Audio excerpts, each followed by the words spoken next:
Ya, moi di Jelok Keranjang Radio Malaysia SFM. Ya, Bali Hooper ada ya maupun ya, tetamu undangan tetamu undangan ya mau di sisi konti SFM bersama Puan Rosila Yas.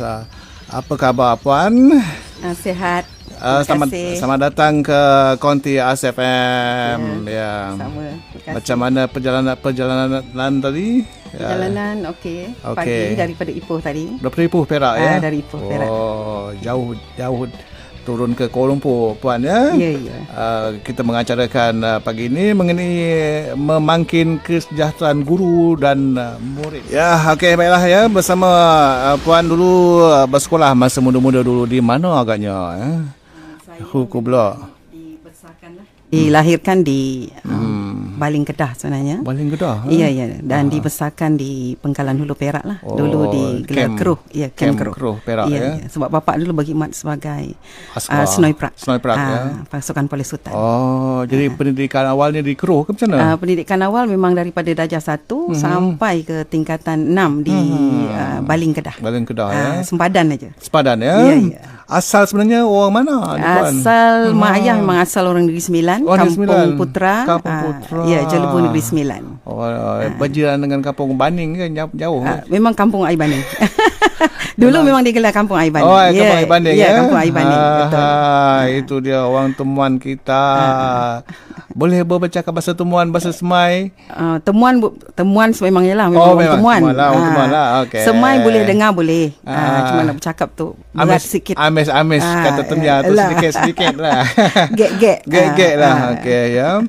Okey, pagi ini ya Puan memberi respon atau topik yang Puan sudah cari, sudah fikir, sudah garap ya, topiknya memangkinkan kesejahteraan guru dan murid. Ya, okey, boleh teruskan ya pagi ini ya Puan. Melihat kepada sejumlah peruntukan, ini kita kaitkan tentang peruntukan ya. Ya. Bila peruntukan tu memerlukan dana yang cukup untuk pendidikan orang kita lah ya. SNOIS di dalam 18 Kuala Lumpur ya, melihat perkara ini, belanjawan tahun 2023 kali ini sektor pendidikan ya, bagaimana Puan melihat atau memfokuskan keperhatian kerajaan kali ini berdasarkan kepada realiti sektor pendidikan kita? Okey, kalau lihat kepada belanjawan lah, pada tahun ini 2023 ni memang ada peningkatan dari sudut peruntukan daripada kerajaan. Baik, kalau kita lihat kepada berdasarkan realiti sektor pendidikan hari inilah, sememangnya peruntukan yang diberikan oleh kerajaan itu adalah selaras dengan realiti. Kalau kita lihat sekarang bahawa memang dari dulu memang pendidikan ini diberikan keutamaan oleh pihak kerajaan. Sebab di sinilah melalui pendidikan ni, sektor pendidikan ni, ia merupakan satu aset penting lah bagi kita melahirkan sumber manusia yang berkualiti untuk negara. Jadi itu sebab kalau kita lihat peruntukan yang besar ini memang bersesuaian kerana sistem pendidikan kita sentiasa berterusan. Berterusan. Jadi dia memerlukan dana yang besar dan juga berterusan. Jadi apakah hal sedemikian pentingnya kepada masyarakat kita yang ada yang belajar, baik orang kita temia di pedalaman, di Gerik, di Pahang dan juga di Kelantan, suku kaum Batek kita dan sebagainya. Macam mana Puan fikir perkara ini? Okey, kalau kita lihat kepada peruntukan yang diberi ini, dia juga merangkumi, sebab kalau kita lihat daripada segi pembentangan itu, dia kata sebenarnya peruntukan ini adalah lebih kepada untuk sekolah-sekolah yang daif. Maknanya dia kalau disebut kepada sekolah-sekolah yang daif ni memang melibatkan banyak sekolah-sekolah yang melibatkan masyarakat kita lah, terutama di kawasan pedalaman. Jadi peruntukan sebeginilah maksudnya kita akan dapat membantu menaik taraf infrastruktur ataupun prasarana yang terdapat di sekolah-sekolah masyarakat kita. Terutama memang saya dapat bacakan ya, apabila Puan selaku ketua ataupun guru besar yang lahir daripada kita digelar ke Pompong lah ya. Orang kita ni Pompong, tak kira temuan ke orang temia ke, lahir pasal aku masa kecil dulu pun jalan kaki balik daripada asrama 20 km. nak balik kampung tu, lepas tu nak pergi sekolah lagi. Itu pengalaman tu. Baiklah, kita lihat dulu puan ya, dengan lagu dulu, lepas tu kita sambung balik cerita kita pagi ni. Mau nama siapa?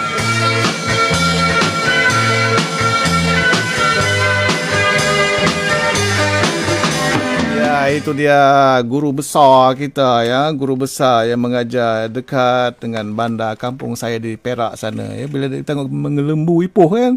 Ya, guru besar mengelembu Ipoh Perak ya. SMK. Itu dia ya. Orang temuan ya. Rasanya kalau dengar air baning mana tu mana? Jelebu apa? Kampung Putra. Jelebu, Kampung Putra. Dengar kampung air baning tu. Dengar rupanya dekat Hunun ada kakak aku. Ya. Kakak aku ni mendengar lah kita punya buat bicara pagi ni ya. Okey puan ya, kita berbalik kepada bila puan dah di watika sebagai guru besar ya dalam satu sekolah tu, macam mana pula sebagai orang kita asli kan, perasaan tu nak dengar tu ramai pendengar kita di luar Hunun tu rupanya guru besar daripada kampung aku, Putra Negeri Sembilan ya. Okey. Ya.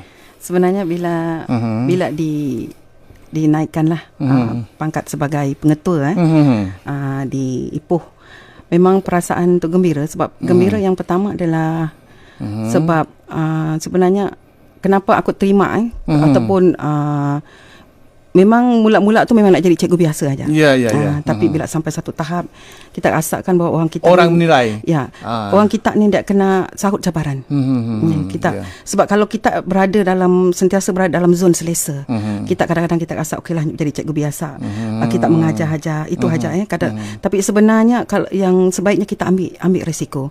Sebab kalau kita nak seiring dengan bangsa lain, sebenarnya kita kena terima.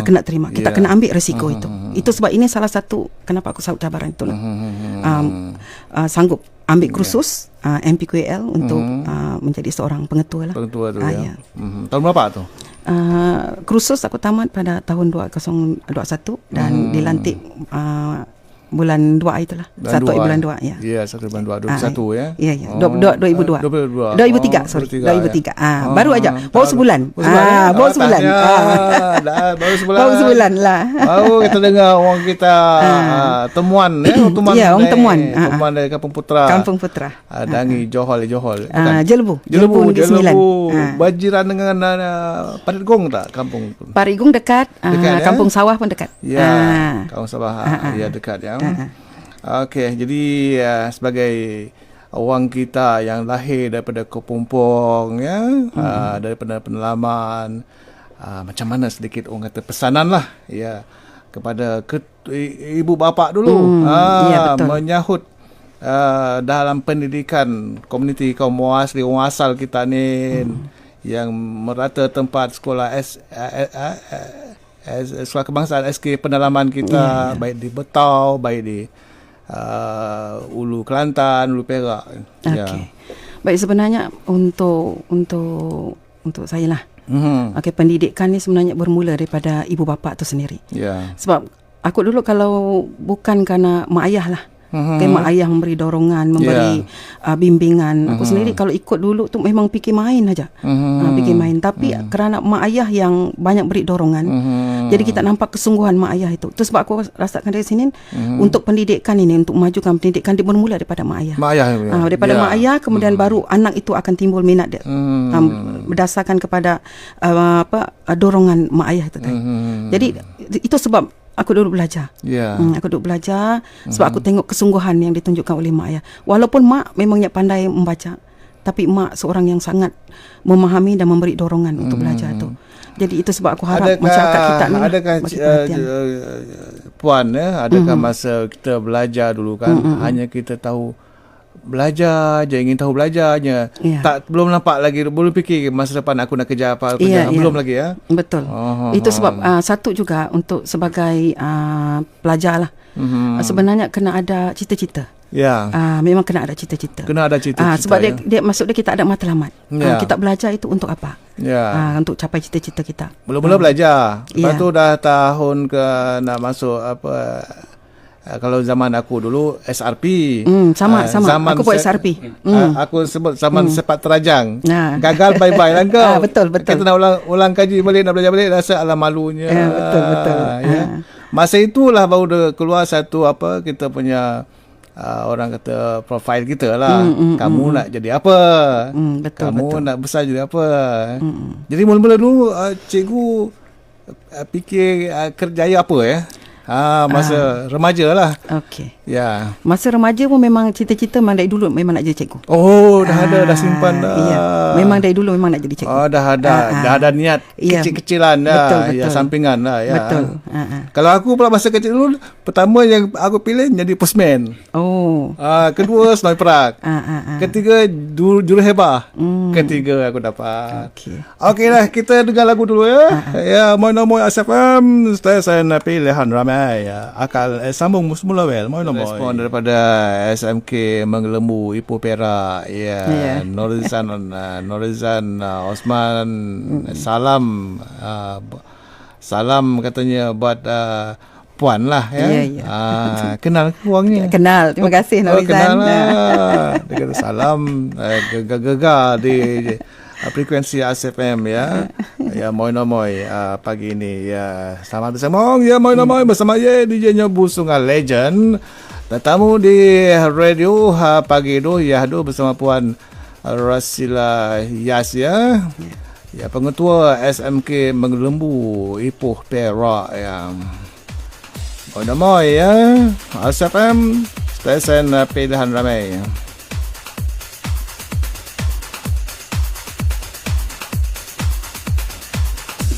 Okey, kita berbalik sedikit ya tentang belanjawan. Kata Temia atau belanja negara ya. Sejauh manakah baiknya rancangan makanan tambahan? Sebagai pengetua ni pakar lah bab ni kan.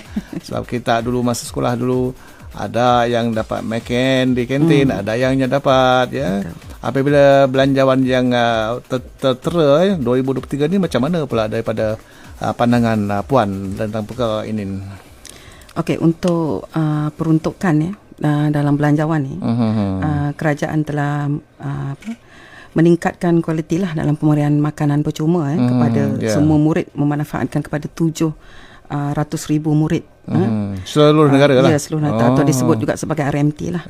Sebenarnya ramai murid-murid yang tidak berkemampuan. Bukan saja di sekolah masyarakat HIT lah atau masyarakat kita, tapi juga kepada sekolah-sekolah terutama di pedalaman Sabah, Sarawak. Tapi memang kalau dilihat kepada sekolah masyarakat kita lah, terutama di kawasan bahagian Kelantan, Terengganu, Perak, banyak yang memang tidak berkemampuan. Dan ini sebenarnya pemberian peruntukan RMT ini adalah satu inisiatif yang sangat baik. Sebab untuk pelajar terutamanya di peringkat sekolah rendah, mereka memerlukan makanan yang berzat. Dan bila dalam keadaan lapar untuk menuntut ilmu, ini menyebabkan mereka hilang fokus.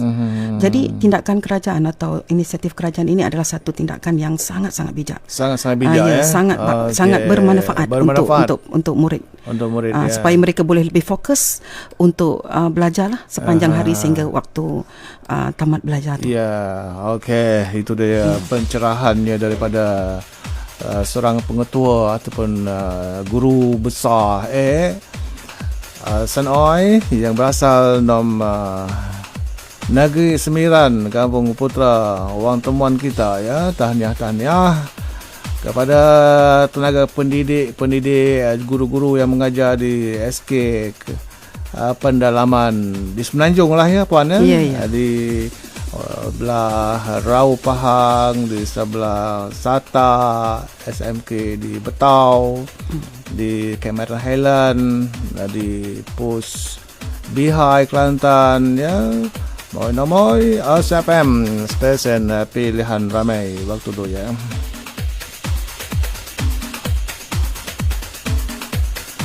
Okey, respon daripada pendengar kita. Moy daripada Khairul Nizam. Apa khabar Khairul Nizam terbaik Ina? Kenal kah? Kenal anak buah. Anak buah. Terbaik, ingat. Jumpa malam ni. Okey. Balik nanti siap lah. Terima kasih. Siapa nak jumpa?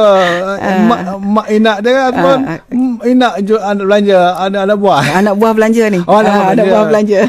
Okey, bagus. Terbaik kalau boleh nak tumpang juga cat sama. Boleh.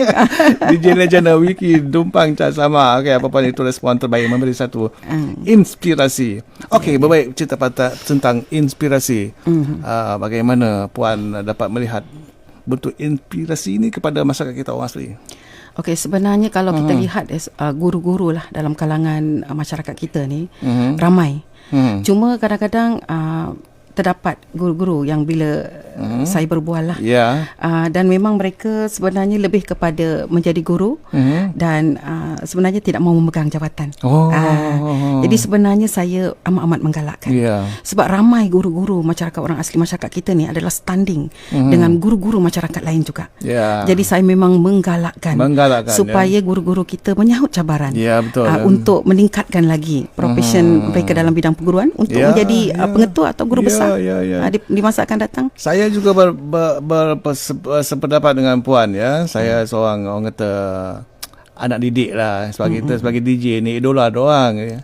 Ya, betul. Doang hanya kata nak belajar, nak mengajar anak bangsa saja. Sekata rebut peluang.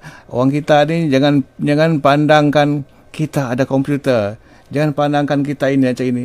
Yang penting hadir kelas, kewajipan kita mengajar, dapat peluang. Pangkat tu orang cerita lah. Betul. Akhirnya dia berjaya menjadi seorang tenaga pendidik orang kita semulai belajar di orang kata luar kampus, lepas habis kelas, habis kerja dia belajar, lulus ni. Ini satu inspirasi. Ya, betul. Ya, memang apa yang Puan nampak tu ya. Okey, mana moi. Ya balik. Okey, saya mau lepas lagu kita sambung semula ya.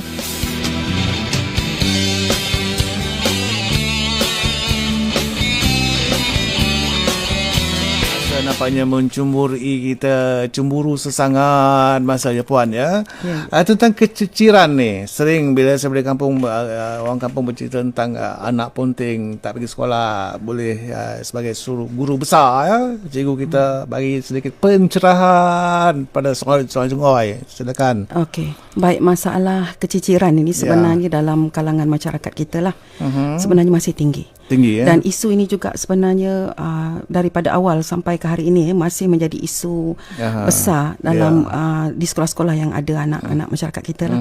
Dan keciciran ni sebenarnya bukan saja keciciran dari segi tak mau pergi sekolah, tapi keciciran ni juga adalah dari segi daripada darjah 6 atau tahun 6 naik ke tingkatan 1, ramai yang keciciran, ataupun berada dalam sekolah menengah tak habis untuk sampai ke SPM. Itu keciciran yang besar lah dalam masyarakat kita. SPM tu yang amat rugi sangat. Betul. Memang. Sebab untuk kita sebenarnya, untuk generasi kita, sepatutnya mereka sekurang-kurangnya tamat tingkatan 5. Dan kalau boleh memang kita nak yang lebih tinggi lah untuk anak-anak masyarakat kita. Bagai harap lah sebagai guru besar Puan ya, memberi satu perangsang kepada ibu bapa.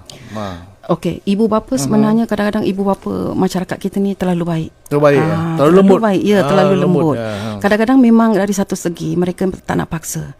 Tidak mahu paksa anak untuk, kalau anak tak nak dia kata okey, tak apalah kalau sebab anak tak nak.